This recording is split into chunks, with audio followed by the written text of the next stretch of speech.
कहते हैं जब सियासत की आग जलती है तो उसकी आंच दूर दूर तक महसूस की जाती है और मध्य प्रदेश की राजनीति में भी कुछ ऐसी ही आग का नजारा दिखाई देता है और अग्नि परीक्षा होने वाली है आने वाले कल में दो बड़े राजनीतिक चेहरों की।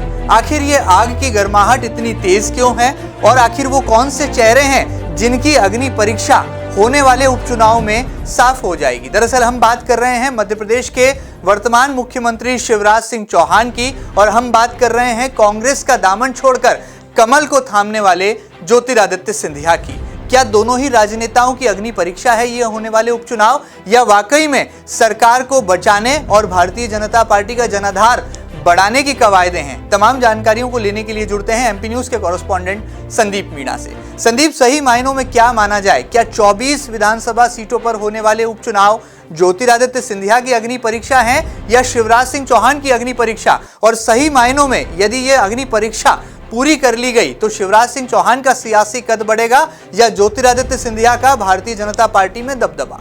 निश्चित तौर पर महेंद्र जी देखिए कि जिस तरीके से मध्य प्रदेश में कमलनाथ सरकार गिरी है तो 22 विधायकों ने अहम भूमिका निभाई थी। और अगर बात करें मध्य प्रदेश के 24 सीटों पर उपचुनाव की तो जो उपचुनाव होना है उसमें ग्वालियर चंबल संभाग से ही सबसे ज़्यादा सीट आती है। लिहाजा ये वही सीट है जो कि ज्योतिरादित्य सिंधिया के गढ़ से आती है और सिंधिया के गढ़ ने ही कमलनाथ का किला ढहाया है। तो ऐसे में कहीं ना कहीं अगर बात की जाए तो ये ग्वालियर चंबल संभाग की जो सीटें हैं वही ज्योतिरादित्य सिंधिया का मुकद्दर भी तय करेगी, क्योंकि जिस तरीके से सरकार गिराने में अहम भूमिका निभाई है ज्योतिरादित्य सिंधिया ने तो सबसे बड़ी अहम भूमिका शिवराज सरकार बनाने में भी सिंधिया की है। तो यही वजह है कि ग्वालियर चंबल सीटों से जो चुनाव परिणाम आएगा वही ज्योतिरादित्य सिंधिया का मुकद्दर का फैसला करेगा। दूसरी अगर बात की जाए शिवराज सिंह चौहान की तो ऑपरेशन जब लोटस चला था तो उसमें कहीं ना कहीं मुख्यमंत्री शिवराज सिंह चौहान ने भी उस समय एक बड़ी भूमिका निभाई थी। तो मध्य प्रदेश की शिवराज सरकार को यानी कि शिवराज सरकार पार्ट 2 को बरकरार रखना भी एक बहुत बड़ी चुनौती है मुख्यमंत्री शिवराज सिंह चौहान के हाथों में, क्योंकि यहां पर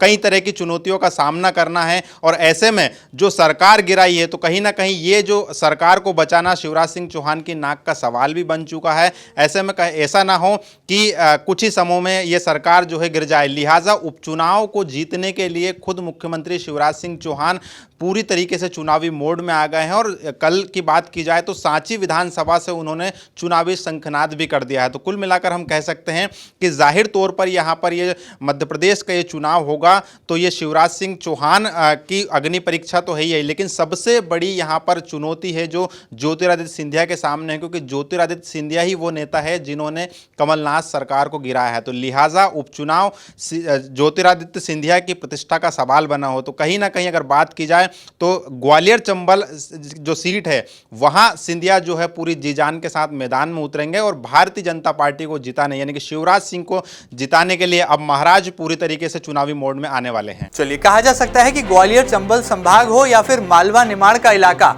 आहुतियां तो इन्हीं तमाम इलाकों से दी जाने वाली है। लेकिन इस अग्नि परीक्षा में ज्योतिरादित्य सिंधिया को कितने अंक मिलने वाले हैं और क्या वाकई में शिवराज सिंह चौहान की लोकप्रियता का फैसला भी यही उपचुनाव करने वाले हैं, सब कुछ पता चलेगा आने वाले कल में। और यह भी साफ हो जाएगा कि इस अग्नि परीक्षा को पूरी करने के बाद केंद्रीय आलाकमान यानी कि भारतीय जनता पार्टी के केंद्रीय आलाकमान के सामने ज्योतिरादित्य सिंधिया एक जननेता के तौर पर उभरेंगे या शिवराज सिंह चौहान का दबदबा कायम रहेगा। एमपी न्यूज की इस स्पेशल रिपोर्ट में फिलहाल कितना ही। ये खास खबर आपको कैसी लगी हमें जरूर बताइएगा और ताजा तरीन खबरों के लिए कहीं मत जाइएगा, लगातार देखते रहिएगा आपका अपना न्यूज चैनल एमपी न्यूज। फिलहाल दीजिए इजाजत, नमस्कार।